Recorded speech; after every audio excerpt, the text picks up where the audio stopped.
아멘. 하나님 말씀 구약 성경입니다. 여호수아 2장 18절에서 21절입니다. 321페이지 구약 여호수아 2장 18절에서 21절입니다.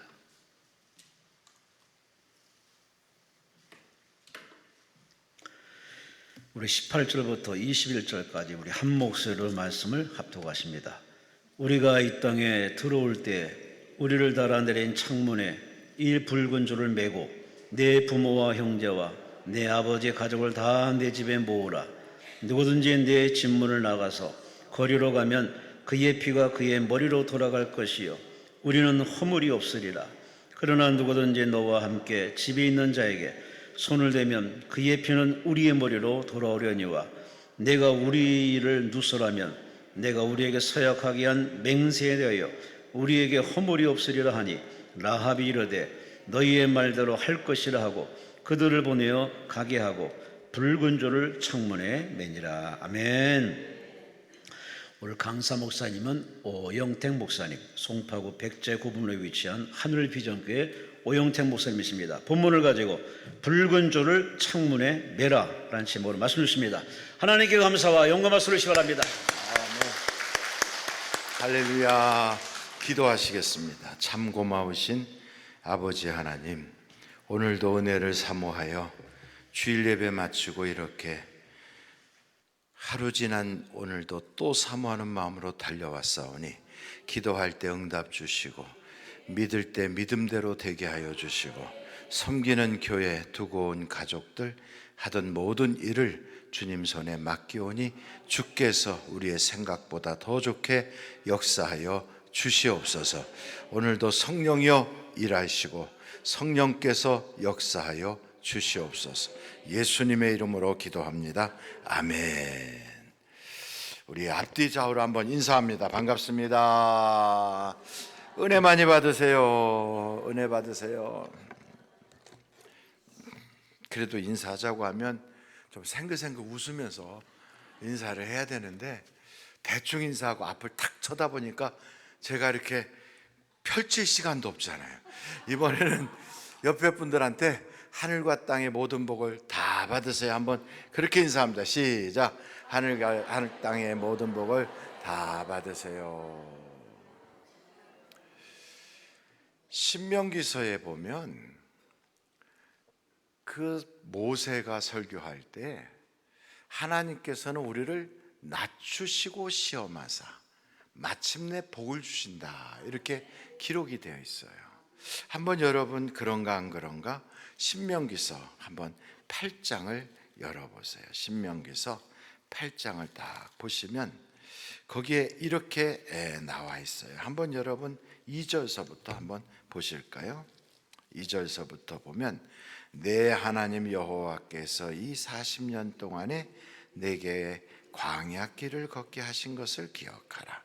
이는 너를 낮추시며 너를 시험하사 내 마음이 어떠한지 내 그 명령을 지키는지 지키지 않는지 알려 하심이라.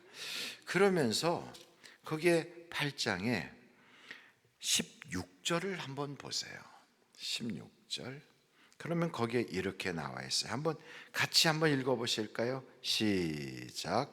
내 조상들도 알지 못하던 만나를 광야에서 내게 먹이셨네. 이는 다 너를 낮추시며 너를 시험하사 마침내 내게 복을 주려 하심이었느니라.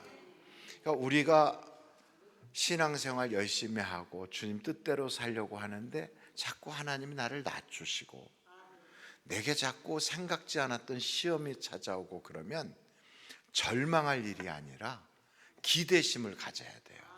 하나님이 마침내 복 주시겠구나. 왜냐하면 성경의 인물들마다 모세부터 그랬어요. 모세도 하나님이 왕궁에서 훈련받은 그를 바로 사용할 수도 있는데 그러지 않아요. 저 미디안으로 보내서 낮추시고 시험하세요.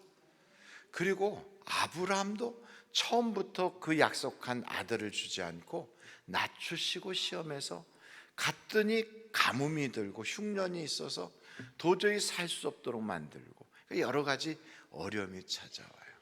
하나님이 다윗은 내 마음에 합한 자다 그렇게 말씀하셨으면 뭔가 좀 쫙쫙 풀리게 해주셔야 되는데 그렇지 않아요. 다윗이 자기의 장인에게 쫓겨서 도망 다녀야 되고 또 나중에는 자기 아들에게도 쫓겨서 도망 다니고, 그러니까 다윗의 인생은 눈물 없이는 볼 수 없는 세계 토픽에 나올 만한 그런 아주 끔찍한 가정사를 가지고 있는 그런 사람이에요. 그런데 다윗이 망한 사람입니까? 다윗이 저주받은 사람입니까? 아니에요. 그는 복받은 사람이고 그의 인생에 하나님이 얼마나 큰 복을 주셨는지, 그래서 그가 자기가 죽였던 골리앗의 고향 땅까지 피난을 가서 거기서 갖은 모욕을 당하고 거기서 어려움을 겪으면서 그렇게 사울을 피하여 숨어 사는 그런 과정도 그게 다 낮추시는 거예요. 그러니까 오죽 급하면 자기가 죽였던 골리앗의 고향으로 들어가겠어요. 여러분, 그 자리에 가는 거는 그건 잘못하면 죽을 수도 있거든요. 그런데도 거기로 피난을 갈 만큼 급했다고요. 여러분, 야곱도 복을 받았지만 첫 번째 시작한 것이 아버지의 재산을 뭉떡 이렇게 받은 게 아니에요. 하나도 못 받고 저 외삼촌 집으로 가서 20년 동안 낮추시고 시험하셨어요. 요셉도 복을 받았지만 처음부터 뭐 대단하게 복 받은 게 아니라 팔려가서 애굽에서 갖은 모욕을 당하고 또 감옥까지 들어가는 그런 엄청난 어려움을 겪으면서 낮추시고 시험했다고요. 그러니까 여러분, 하나님이 낮추시고 시험할 때 절망할 거예요? 기대심을 가질 거예요? 그럼요, 기대심을 가질 거예요. 근데 어저께 주일 지나고 오늘 월요일 날도 또 사모하는 마음으로 딱 오셔서 이렇게 기도원에까지 오셔서 기도하고 하나님의 은혜를 받겠다고 오셨다면 입은 열고 눈은 감아야 돼요? 눈도 떠야 돼요? 그렇지요. 입은 아멘 아멘 해야 되고 눈도 깜빡깜빡 하면서 떠야 되는데 눈은 지그시 감고 입은 삐죽하게 이러고 그러고서 있으니까 앞에서 보니까 꼭 밟힌 메주같이 보이잖아요. 얼굴을 탁 드시고 한번 아멘 연습을 해보십시다. 아멘. 좀 더 크게 아멘. 그래요, 하실 수 있는데 왜 안 하셨을까? 원래 우리는 첫 번째 탁 하면 좀 그 비유가 상하는지 자존심이 상하는지 잘 안 해. 그래서 조금 이렇게 뜸들이다가 하는 일이 있어요. 그래도 한번 큰 소리로 아멘 하겠어요? 아멘. 할렐루야. 그러면 아멘을 크게 하면 자기도 모르게 눈이 탁 열려요. 근데 그러지 않으면 왜 나이 들어 보일까봐 입술 시뻘겋게 칠하고, 그리고 볼래도 여기다 연지같이 이렇게 살짝 불그스름하게 색조 화장을 하고, 그리고 이제 와서 은혜 받겠다고 탁 앉았는데 목사님이 설교를 시작한 지 5분도 안 됐는데 갑자기 눈이 쓱 감기면 자기도 모르게 이게 고개가 뒤로 이렇게 탁 넘어가잖아요. 그러면 앞에서 보면 고개만 넘어간 게 아니라 입을 에 하고 벌리니까 꼭 뭐같이 보이냐면 우체통 같이 보여요. 그것도 빨간 우체통, 그거 아시죠? 거기다 놔주세요 하고 있는 것처럼. 근데 그래서는 되는 게 아니고 아멘 아멘 하고 사모할 때 역사가 일어나요. 천국은 어떤 자에게 주시느냐? 어이구, 다 아시네. 어떻게 교단 교파를 초월하여 생긴 거와는 상관없이 똑같은 말씀으로 하나같이 일제히 그 말씀을 하실까? 그러니까 여러분 보세요. 천국은 내가 아멘 아멘 하고 사모하고 침노할 때 할 수 있거든요. 무슨 말이냐? 믿는 자에게 능치 못함이 없느니라. 이럴 때 역사가 일어나는 거예요. 그런데 속으로 그러죠. 아이고, 저 김 집사는 나보다 신앙이 좀 부족한 것 같은데도 하나님이 저렇게 막 애도 잘 되고 막 집안도 잘 되게 해주시고 나는 더 기도 많이 하고 나는 더 열심히 내고 전도도 열심히 하는데 왜 나는 안 풀리나? 하나님 차별하는 거 너무 억울해요. 막 그러잖아요. 근데 제가 요번에 이제 23년 만에 안식월을 교회에서 받아가지고 미국을 갔어요. 우리 목사님들 몇 분하고 해서 한 10명이 갔어요. 목사님들하고 우리 간사님들하고 갔더니 미쿡 그러면 아주 막 굉장히 잘 사는 나라인 줄 알았어요. 갔더니 환경은 좋더라고요. 왜 환경이 좋냐면 그 옆에 중국이 없어가지고, 그래가지고 하늘이 맑더라고요. 그리고 참 그렇게 그냥 나라가 크니까 뭐 시원시원하더라고요. 그리고 사람들도 우리나 그들이나 비슷해요. 그런데 시설은 다 낡았어. 그래가지고 공항도 낡고 비행기도 낡고 가는 곳곳마다 다 낡고, 옛날에 유명하다는 데 가봤는데 다 낡았어요.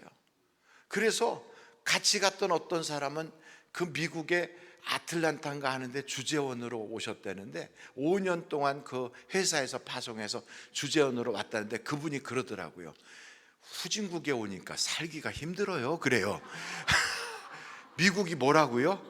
후진국이라고 그러더라고. 그래서 내가 거기가 왜, 여기 미국이 왜 후진데요? 그랬더니 후지니까 후지죠 그러더라고. 그래서 제가 그때 딱 깨달았어요. 아, 보는 사람마다 느낌은 다르겠지만 똑같이 이야기하는 건 시설이 낙후됐다, 이건 똑같아요. 다 그 얘기는 하더라고요. 뉴욕에 가도 그렇고 LA 가도 그렇고 뭐 워싱턴 가도 그렇고 다 시설은 낙후됐더라고요. 그래서 제가 딱 깨달은 게, 이 나라는 일찍 복을 받았더니 지금은 낙후됐구나. 그러니까 여러분보다 먼저 복 받아서 잘 나가는 집안 보고 부러워할 것 없어요. 늦게 받으면 여러분이 선진국 같이 되고 거기가 나중에 후지게 되는 거예요. 아멘이에요. 그래서 지금은 낮추시고 시험을 해서 걱정하지 마세요. 그렇다고 그냥 걱정 없이 그냥 내 팔자야 하고 탁 늘어져 있으면 되느냐? 아니에요. 똑같은 시험과 그런 낮추심이 있을 때에도 하나님께서는 그때 어떻게 하길 원하시느냐? 이런 건 다 여러분에게 뭘로 주냐면 팁으로 주는 거거든. 왜냐하면 지금 본문 말씀에 제가 들어갔어요? 안 들어갔어요? 안 들어갔죠. 오늘 본문 말씀은 어디예요?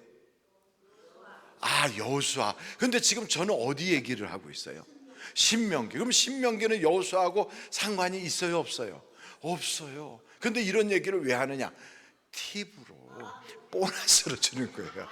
그러니까 여러분, 저는 한국에선 팁을 몰랐는데 미국 가서 밥을 먹었더니 정말 식사할 때마다 팁이 막 10%, 20%, 25%, 20% 엄청 비싸. 팁이 더 비싸서 무서워서 그냥 햄버거 먹고 말았어요.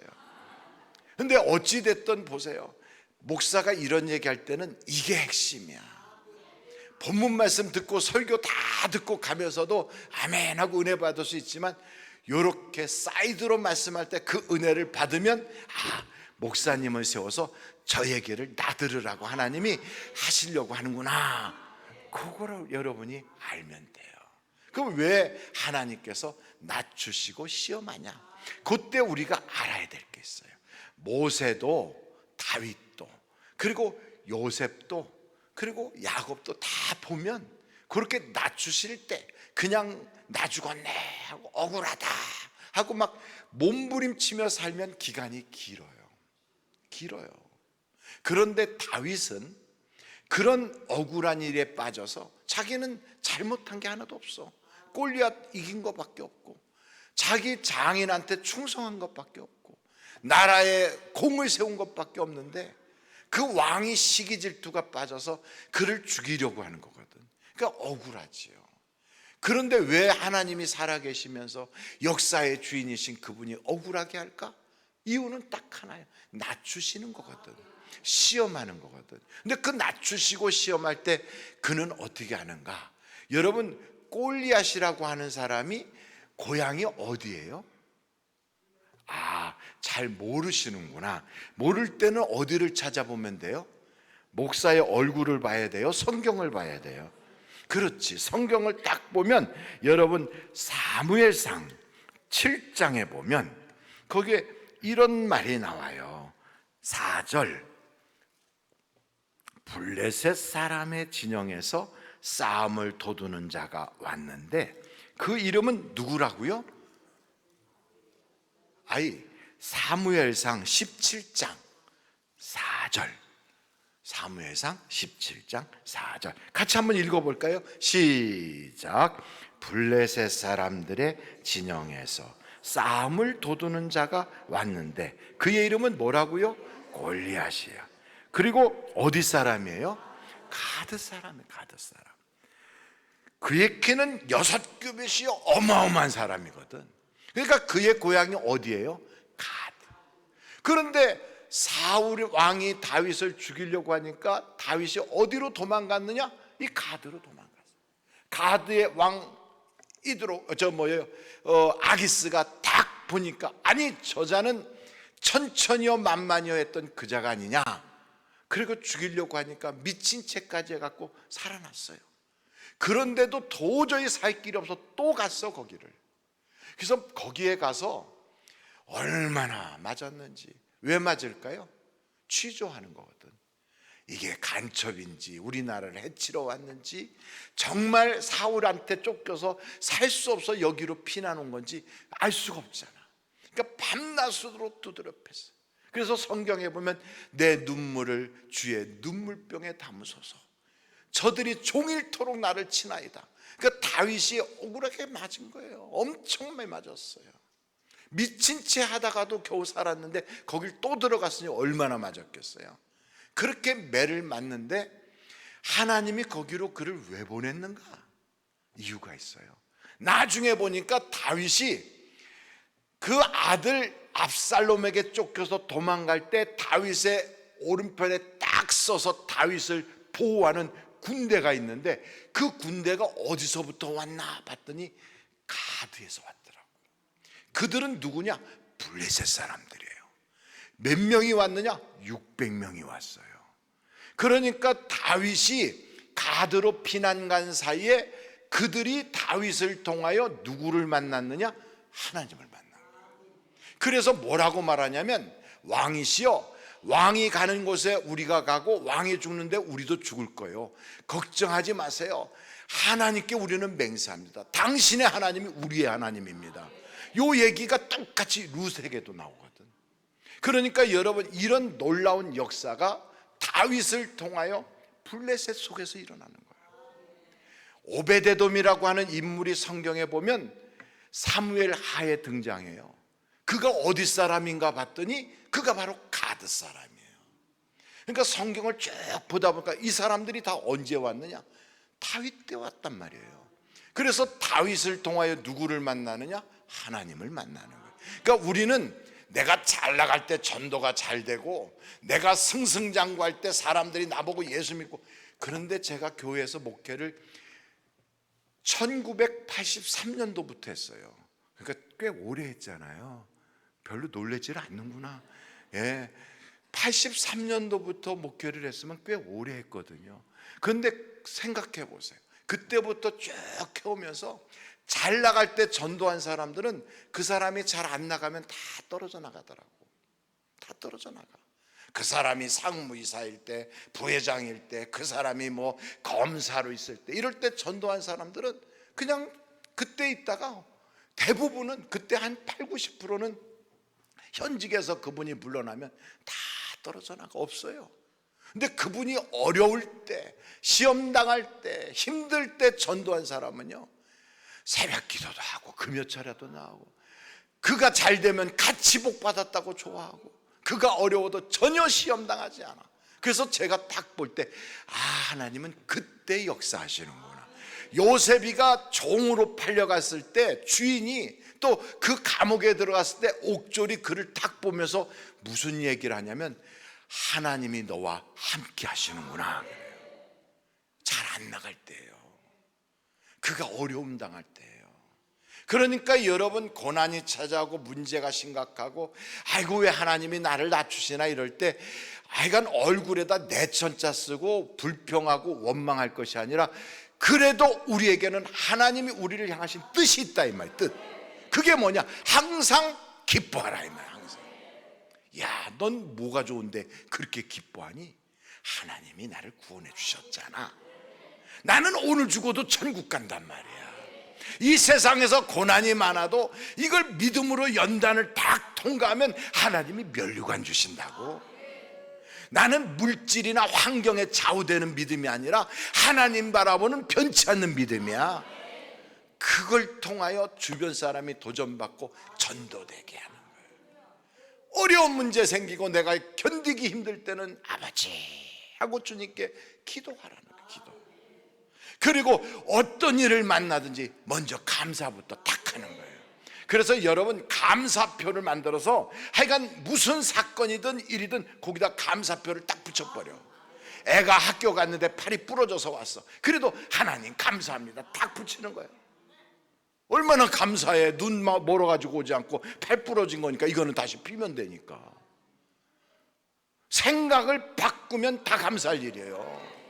여러분 앞에 저는 지팡이 짚고 이러고 들어왔잖아 쩔도. 그래서 여러분이 보셨을 거예요. 아이고 저 양반은, 목사라는 양반이 저렇게 걷는 것도 어기적거리고 철뚝철뚝하고 저러고 다니는구나. 이게 저는 1994년도에 이렇게 됐거든요. 그런데 이 몸 가지고 사우디아라비아에 선교하러도 갔다고. 그러니까 여러분 보세요. 그리고 지금 제가 섬기는 교회에서 24년째 지금 목회를 하고 있어요. 이런 모든 일이 있어도, 이런 장애가 있어도요, 물론 장애가 좀 어떤 때는 심해질 때 있고 어떤 때는 심하지 않을 때도 있고, 휠체어 타고 다닐 때도 있고 걸어 다닐 때, 상황에 따라서 그날따라 컨디션에 따라 다르겠지만 그럼에도 불구하고 하나님이 나를 써주신다. 그 얼마나 감사해. 그러니까 하나님 감사합니다. 아, 이런 병신도 써주시니 얼마나 감사해. 감사하지 않아요? 저희 교회에서 종로에 있는 저 어떤 그 장애인 그 단체에서 이렇게 해놓은 사무실이 있어요. 그걸 우리가 교회에서 기증을 해줬거든. 그랬더니 이제 그 사무실의 간사가, 이분이 앞을 못 보는 간사예요. 여자분인데.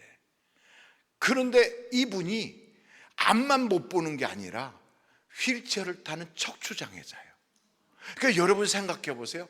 장애인들을 위해서 일하는 간사가 앞도 못 보고 걷지도 못하고 휠체어를 타고 다녀. 그러면 여러분 일을 잘할까? 엄청 잘해요. 엄청 잘해요. 그래서 제가 그분을 생각해서 거기다가 그런 사무실을 딱 해줬을 때, 그래 제가 그분을 딱 손을 잡고 그 개소식 하는데, 그랬더니 그분이 제 손을 딱 잡고, 목사님 참 감사해요. 그러면서 뭐라고 말하냐면, 이 세상은 참 아름다운 세상이지요. 그래요. 여러분, 그분은 앞도 못 보고요, 걷지도 못하는 분인데 이 세상은 참 아름다운 세상이래. 그런 이야기는 누가 하는 얘기냐면 미스 코리아가 하는 얘기예요. 이 밤은 참 아름다운 밤이에요. 그 미스 코리아나 하는 얘기지, 그걸 그렇게 앞도 못 보고 이 척추장애자가 그런 얘기할 처지가 아니거든. 그래서 제가 깜짝 놀라서, 아니 간사님 어떻게 이 세상이 그렇게 아름다운 세상이라고 생각하세요? 그랬더니 그분이 뭐라고 말씀하시냐면, 목사님 저는 이 세상이 확 뒤집어져서 다 망해버리고 불탔으면 좋겠다고 생각했던 사람이에요. 너무너무 억울했어요. 나는 왜 이렇게 살아야 되나? 내가 무슨 죄가 남보다 많다고 이렇게 됐나?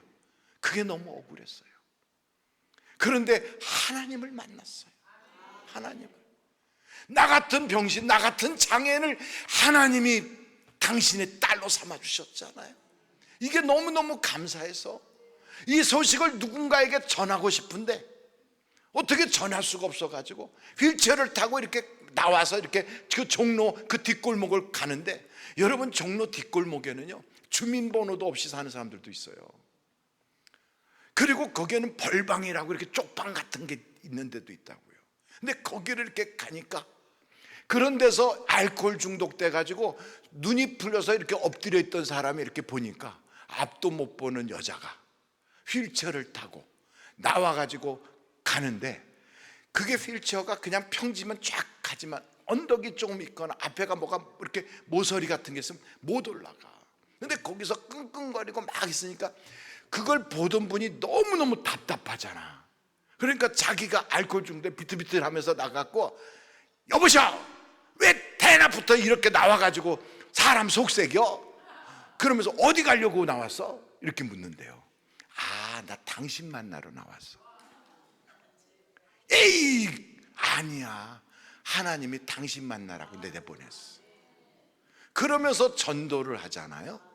그러면 자기보다 훨씬 처지가 형편없는데 앞도 못 보는 여자가, 휠체어를 타고 다니는 여자가 그러면서 전도를 하면 이렇게 앞도 보고 멀쩡한데 알코올 중독으로 비틀거리는 그 사람이 가슴 속에 죄책감이 팍 심어지면서, 어떻게 너는 처지가 그 모양인데 하나님이 그렇게 좋다고 그러냐, 그 하나님이 있으면 나도 좀 만나보자, 그런다는 거예요. 나와서 휠체어를 밀어주다가. 그러면서 나 같은 여자를 하나님이 써서 구원의 도구 삼아주시니 얼마나 감사합니다. 이 세상은 참 아름다운 세상이에요. 그러면서 제 손을 딱 잡았는데 그 여자분의 손이 장작 같아, 마른 장작. 그래서 제 손이 너무 부드러워서 부끄러웠다고.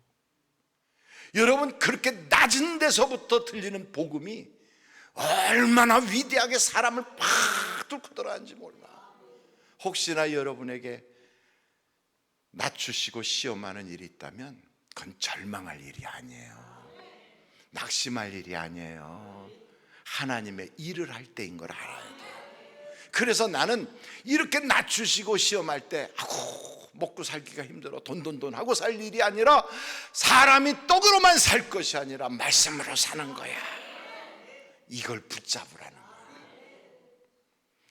그래서 혹시나 오늘 문제 때문에 올라오신 분 있으면 그 문제는 감사할 조건이에요. 그건요 이제 큰 축복으로 바뀌게 돼 있어요. 그러니까 큰 문제는 큰 축복이다. 한번 따라해봐요. 큰 문제는 큰 축복이다.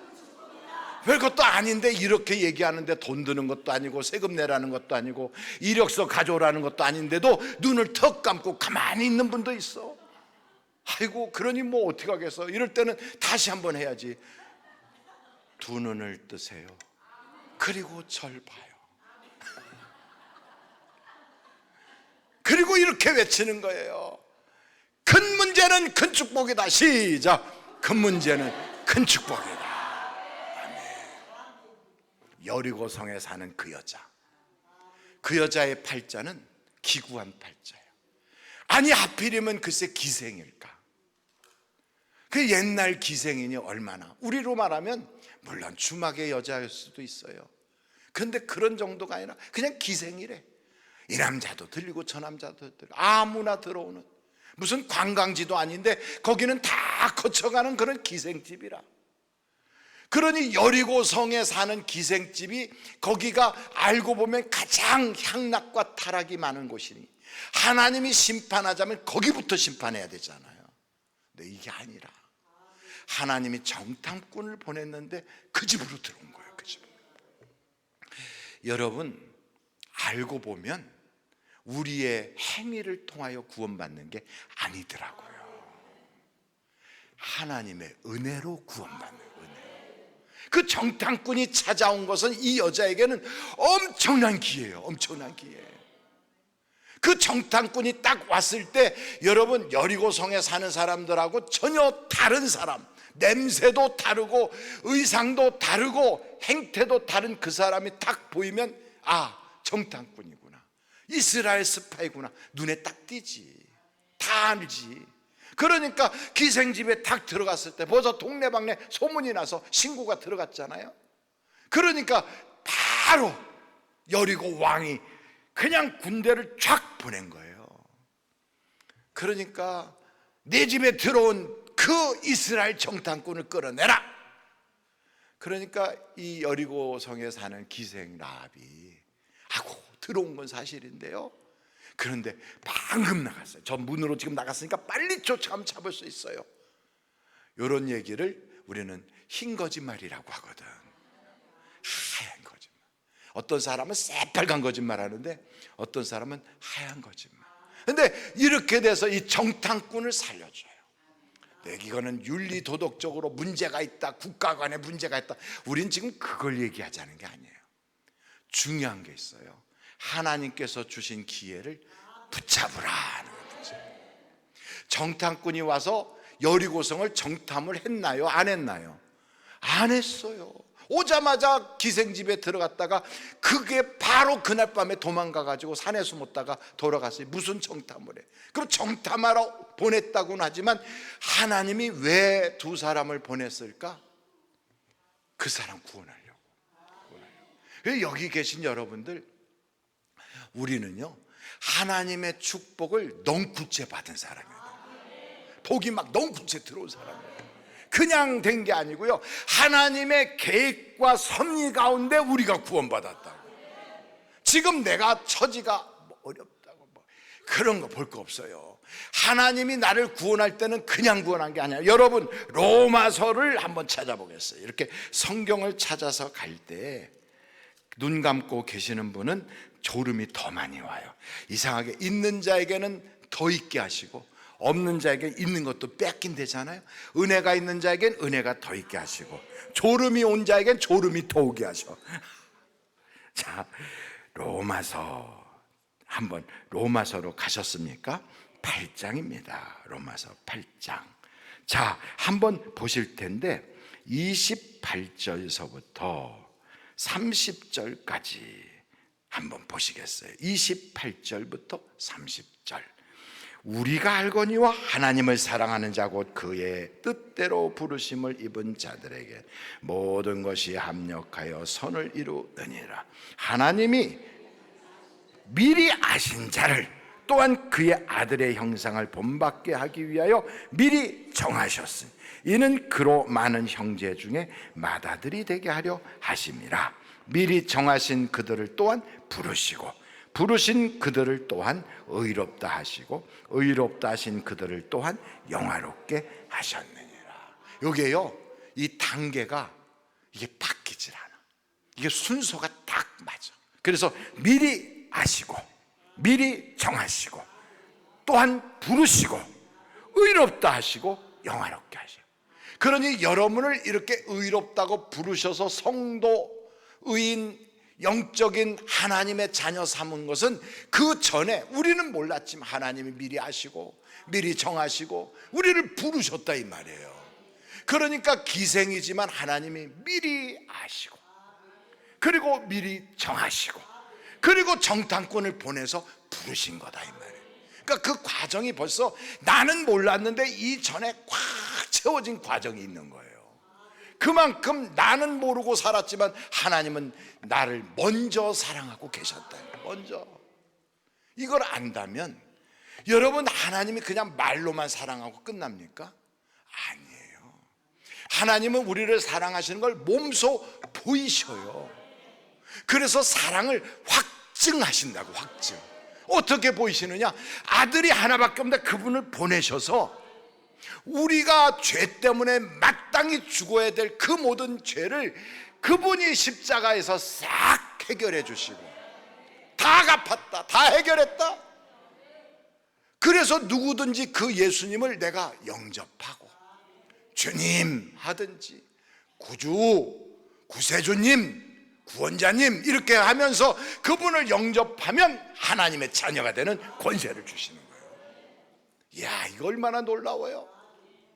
내가 아직 죄인인데, 내가 아직 연약한데, 내가 아직 온전하지 못한데도 하나님은 나를 의롭다고 인정을 해놓는 거예요. 인정해놓은 거예요. 그러니 여러분, 이 큰 은혜를 우리가 값없이 받았잖아요. 하나님의 어마어마한 투자를 받았잖아요. 그래서 우리는 우리의 생명, 우리의 영적 육적인 구원을 이루기 위하여 예수 그리스도께서 나에게 모든 걸 다 주셨어. 다 주셨어. 그래서 우리는 가치로 따지면 100만 원짜리, 1000만 원짜리, 1억짜리, 5억짜리, 10억짜리, 100억짜리가 아니라 예수님짜리. 왜냐하면 예수님을 주고 여러분을 샀으니까. 그리고 우리는 예수님짜리예요. 그러니까 여러분 하나님의 아들짜리가 됐으니까 이 세상에 어떤 것으로 그 가격을 비유하겠어요. 그래서 천하보다 귀한 거예요. 그래서 예수 안 믿는 사람은 똥값이야. 예수 안 믿는 사람은 개값이야. 그러나 예수를 믿고 구원받으면 하나님의 자녀가 되는 순간 예수님 짜리가 되니까 천하보다 귀한 거예요. 우리가 그걸 알아야 돼요. 그러니까 이 세상에 똑같이 숨쉬고 산다고 사람이 가치가 똑같냐? 안 그래요. 그래서 우리는 천사를 보내서 하나님이 우리를 왜요? 너무 귀하니까. 너무 귀하니까. 우리는 이 세상을 딱 떠날 때 쓰레기통에 버려지는 썩을 존재가 아니라 하나님께서 우리 너무 귀하니까 황금결을 쫙 깔아놓고 유리바다보다 더 아름다운 쫙 그래놓고 그걸 다 만들어 놓고 우리 주님께서 나보고 오라 오라. 우리는 그렇게 거기에 기쁨으로 들어갈 주인공들이란 말이에요. 주인공들. 이게 우리가 노력으로 받았느냐, 우리의 업적이냐, 공로냐, 행위로 받았느냐? 아니에요, 아니에요. 하나님의 은혜로 받았어요. 그러므로 우리는 하나님이 택해 주셨다는 것만 가지고도 감지덕지야, 감지덕지. 얼마나 감지덕지예요. 만약에 어디서 아파트를 그냥 준다, 혹은 뭐 아파트 그 당첨되기만 하면 거기에 프리미엄이 뭐 1억 2억씩 붙는다. 그러면 머리 싸매고 막 터질 듯이 뛰어가가지고 있는 돈 없는 돈 긁어 모아서 거기다 갖다 막 갖다가 한다고. 여기도 그럴 사람이 몇 있어요. 소문 들으면 막 가는 거야. 어디 뭐 강남 어디에 막 그냥 정신없이 가서 뭐 그냥 아이고. 그러면 뭐 그것만 되면 내가 몇 억이 되는구나 막. 근데 여러분, 우리는 그렇게 머리 싸매고 뛰어가지 않았는데도 하나님이 찾아오셨어. 하나님이 찾아오셨어. 그러니 여러분 복 받은 거잖아요. 근데 한번 보십시다. 망할 사람에게 하나님이 투자할까 투자하지 않을까? 잘 들어보세요. 우리의 인생이 앞으로 망하고 쓰레기가 돼서 저 지옥불로 뚝 떨어질 사람에게 하나님이 당신의 아들을 주실까 안 주실까? 안 주셔, 안 주셔. 우리의 미래가 밝고 소망이 넘치고 가능성이 있다고 보셨기 때문에 하나님이 우리에게 투자한 거예요. 여러분, 세상의 사람도 투자할 때 아무 데나 투자합니까? 그러지 않아요. 이거 투자하면 된다고 보니까 투자하는데 자기 뜻대로 안 되고 자기가 몰라서 실수해서 실패는 하지만 하나님은 실수도 없고 실패도 없는 분이에요. 그분이 나에게 예수 그리스도를 주셨다는 건 우리의 미래는 밝다. 우리 밝아. 우리의 미래는 하나님이 보장해 놓으셨다 이 말이에요. 하나님이. 그러면 여러분, 하나님이 보장한 사람들인데 뭘 기죽어 살아? 뭘 전전긍긍하고 두렵고 염려 걱정하고 뭐 죽을까 봐 두렵고 또 사람들한테 버림받을까 봐 두렵고 고생할까 봐 두렵고 안 될까 봐 두렵고 절절절 맵니까? 우리는 그런 사람 아니에요. 우리는 오늘 죽으면 천국이 내 집이야. 그리고 이 땅에 살면 하나님과 함께하는 우리는 하나님의 시민권을 가진 자. 그러니 당당하게 어깨 딱 펴고 내 손에 잡힌 것 없고 내 눈에 보이는 것 없어도 우리는 믿음으로 사는 거예요. 믿음. 그 믿음이 우리에게 있으면 세상이 딱 내 손 안에 들어와. 근데 그 믿음이 없으니까 세상이 커 보이고 두려운 거예요. 느부갓네살 왕이 와 저렇게 말 안 듣는 자들은 불문불에 던져라. 그게 무서운 거지. 저렇게 순종하지 않는 자 그래 사자굴에 던져라. 세상이 너무 커. 그래서 두려운 거예요. 왜 아버지? 왜 내가 너무 작아 보여? 내가 너무 형편없어 보여? 그러니까 믿음은 자꾸 자기를 보는 게 아니에요. 나를 구원하신 하나님을 바라보는 거예요. 하나님은 세상보다 크시잖아. 그러니까 그분을 딱 보면 이야 든든하잖아요. 그러니까 여러분, 철판에 딱 붙어있는 종이는 이거 찢기가 쉽지가 않아. 철판을 찢지 않으면 종이가 이게 찢어지지 않잖아. 그것처럼 하나님께 딱 붙어있는 우리의 인생은 세상이 건드릴 수가 없어.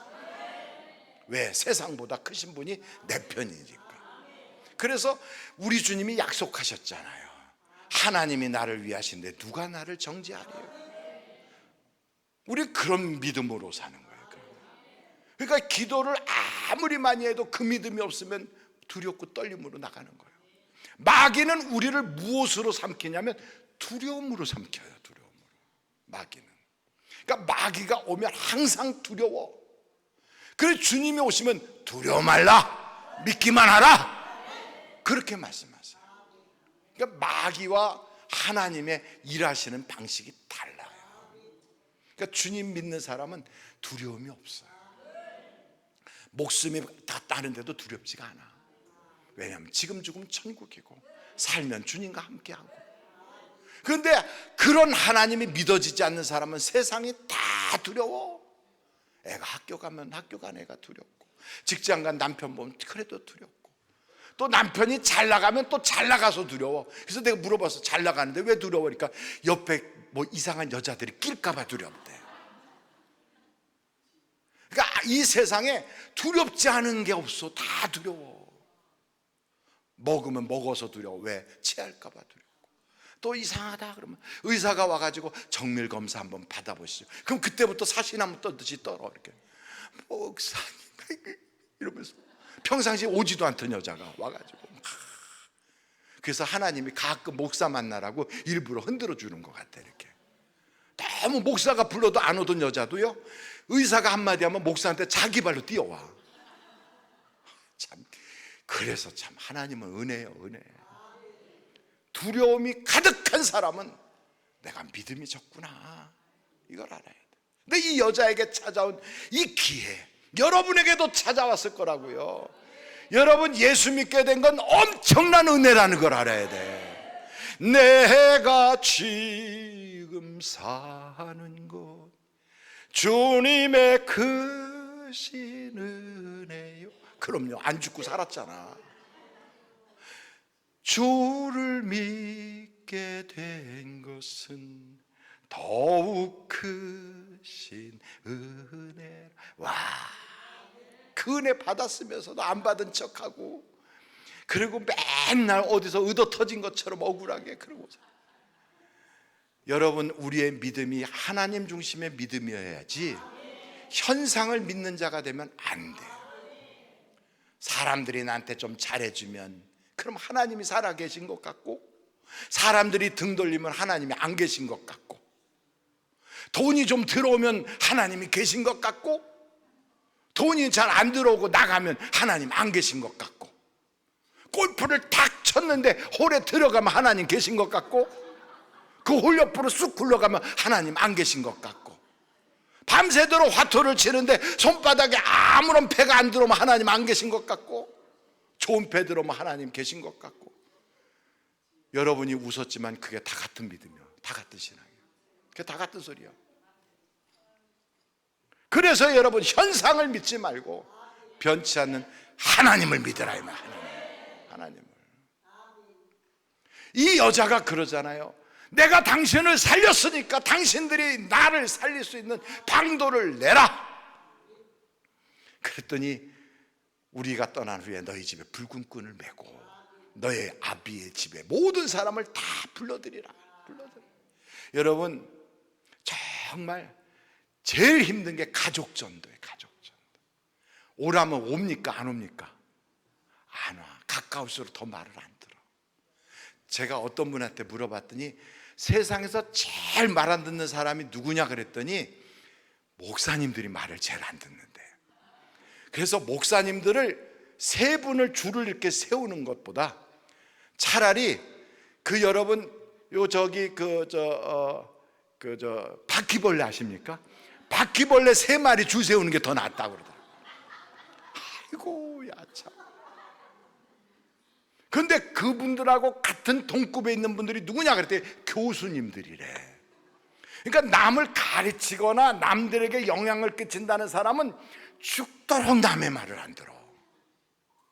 이야, 그러니 여러분, 목사가 은혜 받고 목사가 변화했다면 그 교회가 팔랑 뒤집어져. 다 은혜 받을 수 있어. 왜냐하면 제일 은혜 못 받는 사람이 누구라고요? 목사님이에요. 그래서 여러분은 누구를 위해서 기도해야 돼?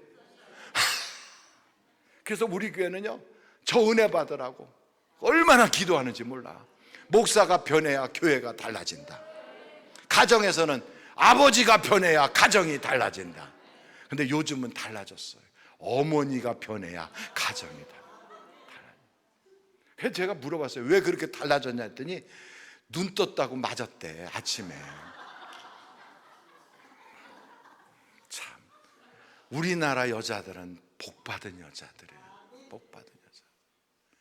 중동의 여자는 시커먼 거 뒤집어 쓰고 다니잖아요. 그 왜 뒤집어 썼냐? 그건 뭐 머리카락 가리고 뭐 아니에요. 매 맞은 흉터 가리고 다니냐고 그거 가리는 거예요.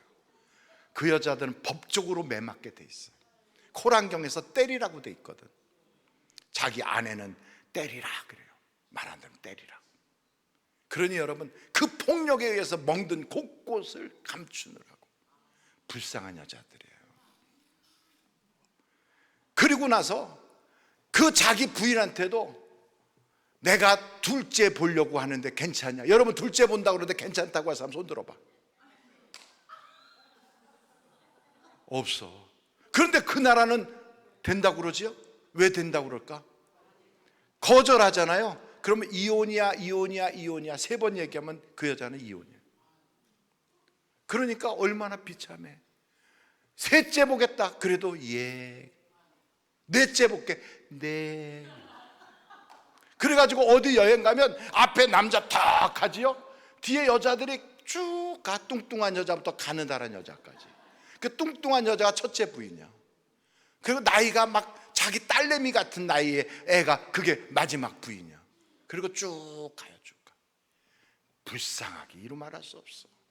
그런데 우리를 대한민국에 태어나게 하시고 이렇게 자유롭게 달려와서 기도하게 하시고, 기도원 간다는데 말이 많아 이러고 왔을 거예요. 여기에 내가 뭐 누구를 위해서 기도하는, 당신 잘 되라고 기도하러 가지.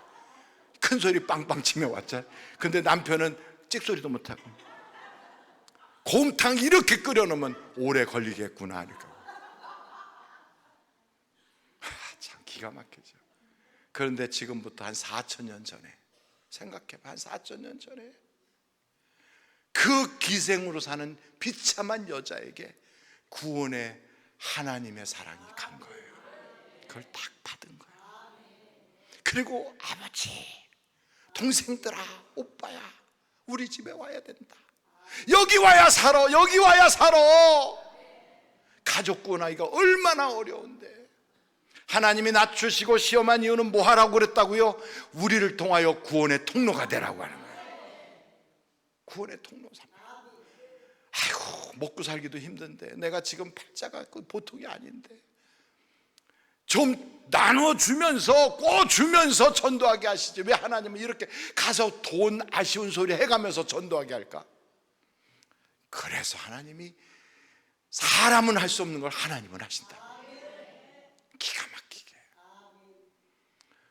그런 역사를 여러분이 이루신다면 하나님 이렇게 보시고 잘했어, 참 잘했어. 그런 여러분에게 하나님께서 뭘 주시냐면 두 가지를 주셔요. 이 여자 기생 나합에게도 하나님이 두 가지를 주셨는데, 하나는 상속권, 또 하나는 하나님의 시민권을 주시는 거예요. 우리에게도 똑같아요. 상속권과 시민권을 하나님이 주신다고요. 그러니까 상속권을 주니까 자기의 남편이 이스라엘 사람의 정탐꾼으로 왔던 인물이란 말이에요. 그 사람의 부인이 됐어. 살몬인가 하는 사람의 부인이 됐어요. 그래가지고 애를 낳았더니 그 애 이름이 보아스예요. 보아스. 여러분, 그 보아스가 나중에 누구의 남편이 돼요? 룻의 남편이 돼요. 그리고 그 집안에서 누가 태어나요? 오벳도 태어나고 이새도 태어나고, 나중에는 그 후손으로 다윗이 태어나더라 이 말이에요. 그러니 여러분, 얼마나 이 여자가 복받은 여자예요. 보통 복받은 게 아니에요.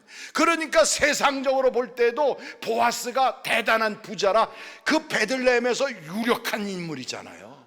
땅도 많고 종도 많고 그런 유력한 인물의 어머니가 됐으니, 여러분, 이건 하나님의 영적인 상속권을 받으니까 물권도 주시고 인권도 주시고 하나님이 형통케 하시더라 이 말이에요. 제가 이란에, 중동에서 선교하면서 이란에 가봤어요. 이란에 갔더니 에스더 묘가 있더라고. 그러니까 이란에 에스더 묘가 있어요. 근데 에스더 묘를 가서 봤더니 절벽 중간에 구멍을 뚫고 거기다 묘를 만들었어. 그거는 만들기도 어렵지만 거기다 장례식 하기도 힘들어. 왜 그렇게 했느냐 그랬더니 안전하게 보호하기 위해서 그랬다는 거예요. 이 에스더는 아버지 어머니가 없는 고아예요. 피난민이에요. 자기의 사촌 오빠한테 자랐어. 그런 아주 가련한 여자인데 하나님이 그 여자에게 복을 주니까 자기 시아버지도 왕, 자기 남편도 왕, 자기 아들도 왕. 이건요, 하나님이 그에게 엄청난 복을 내려주셨어요. 그리고 자기 사촌 오빠 모르드게가 나라의 국무총리가 되고 집안도 살리고 민족도 살리고. 여러분, 상속권을 받으면 그 사람 때문에 주변이 덩달아 부유해지는 거예요. 우리에게는 이런 축복의 통로가 되는 하나님의 약속이 있는 걸 믿으시기 바라요. 내가 너를 모든 민족의 축복의 통로가 되게 하리라. 그건 아브라함에게만 주셨으면 아브라함이 일기장에다 써놓지 왜 성경에다 써놨겠어? 그죠? 아브라함이 자기 일기장에다 써놓으면 되지 왜 하나님 나한테만 준 거니까. 근데 성경에 딱 기록했다는 건 누구든지 아브라함의 믿음을 가진 자는 아브라함과 함께 그 복을 누릴지라. 우리는 그런 자예요. 우리는 상속권을 가진 자. 그래서 성경에 보면 하나님의 상속권을 받은 자로서 이게 엄청난 거예요. 두 번째는 하나님 나라의 시민권 받은 자예요. 시민권. 아이고 참, 시민권을 받았다는데 입을 삐죽거릴 건 없잖아요. 시민권을 받으면 여러분, 대한민국의 여러분 아버지 어머니가 대한민국 사람이라면 딱 태어나면 어디에 올라가면 호적에 올라가. 호적에. 그리고 그에게는 나이가 되면 주민등록번호가 쫙 나와. 저도 주민등록번호가 있어요. 목사님은 없는 줄 있다니까. 저도 있어요. 그러니까 그 주민등록번호가 탁 나오는 것처럼 아버지 어머니의 호적에 제가 탁 올라가. 마찬가지로 여러분이 하나님의 자녀가 되는 순간 천국 생명책에 여러분의 이름이 착 올라가요. 착 올라가요. 그 이름이 올라가면 한번 보세요. 아버지 어머니 속색이면 가끔 아버지가 야 이 나쁜 놈아 널 그냥 호적에서 빽거릴 거야. 뺄 수 있어요 없어요? 없다고 그러네. 어디 갔더니 있다고 그러던데. 거기는 있나 보지. 근데 우리는 없다고 믿어요. 하나님께서 구원해 주시면 절대로 누가 건드릴 수가 없어. 그 생명책에 이름이 딱 기록되어 있어요. 여러분, 그러면 그 사람은요 언제 죽어도 천국 가는 거예요. 어떤 탈북자가, 이것만 얘기하고 오늘 마칠게요. 북한에서 탈북을 한 거예요. 탈북자가. 혹시 여기도 북한에서 이탈한 주민이 계십니까? 참 잘 오셨어요. 잘 오셨어요. 저 휴전선 북쪽에는 김정은이의 통치, 김정은이의 그 그냥 딱 강압적인 법 안에 있단 말이죠. 거긴 누구가 됐든 다 노예예요. 김정은의 노예.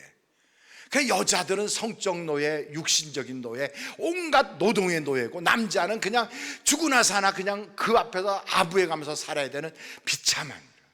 그러면서도 가난하고, 그러면서도 두렵고, 그러면서도 날마다 사회 무슨 뭐 자기가 총한다고 무어서 자기가 누구 잘못하고 누구도 나쁜 놈이고 서로 이렇게 지적질해가면서 사는 데가 북한이라고.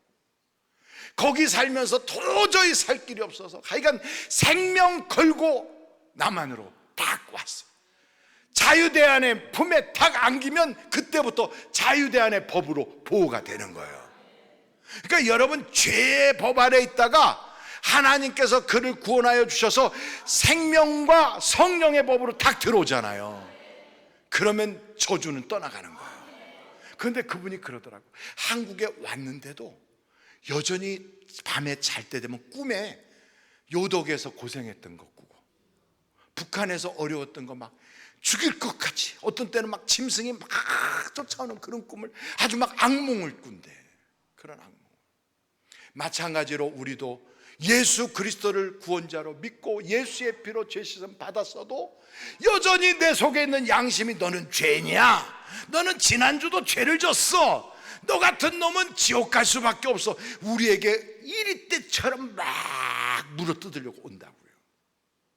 실제로 그래요. 그래서 여러분, 예수 믿어서 구원은 받았다는데 양심은 가책받고, 아유 내가 지옥 갈까 천국 갈까 오락가락하고 그렇다고. 그런데 여러분, 확실히 알아야 돼요. 대한민국에 딱 들어오는 순간 아무리 꿈은 그럴지라도 보호받는 건 대한민국 자유대안의 법으로 딱 보호받아요. 우리가 예수 안에 딱 들어오면 그때부터 하나님의 성령의 법으로 우리를 딱 지키시고 보호해 주신다고. 그래서 우리를 의롭다고 인정해 주신 걸 믿어버려야 돼. 믿어야 돼. 마귀가 우리에게 각종으로 고소할지라도 사탄 마귀야, 내게서 떠나가라.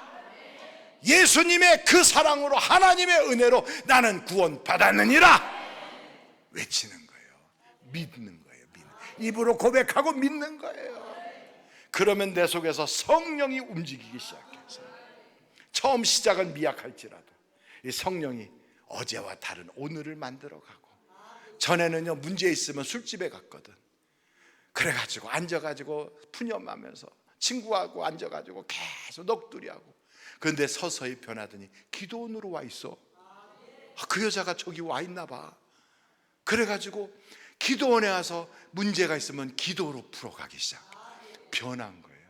그게 제정신일까? 성령이 역사하신 걸까? 성령이 역사. 그래서 성령의 법이 나를 만들어가는 거예요.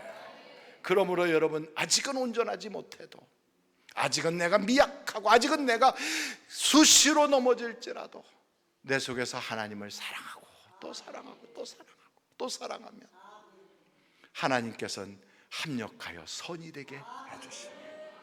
그러므로 여러분, 이 여자 기생 나합은 그 여자 때문에 가정이 다 구원받아. 근데 남들 구원받는 자리에서 저주받아 망하는 사람도 있어요. 누구냐? 거기 갔다가 아간이란 사람은 유다 사람이야. 요단강이 갈라지는 것도 봤어요. 만나와 메추라기가 내리는 것도 봤어요.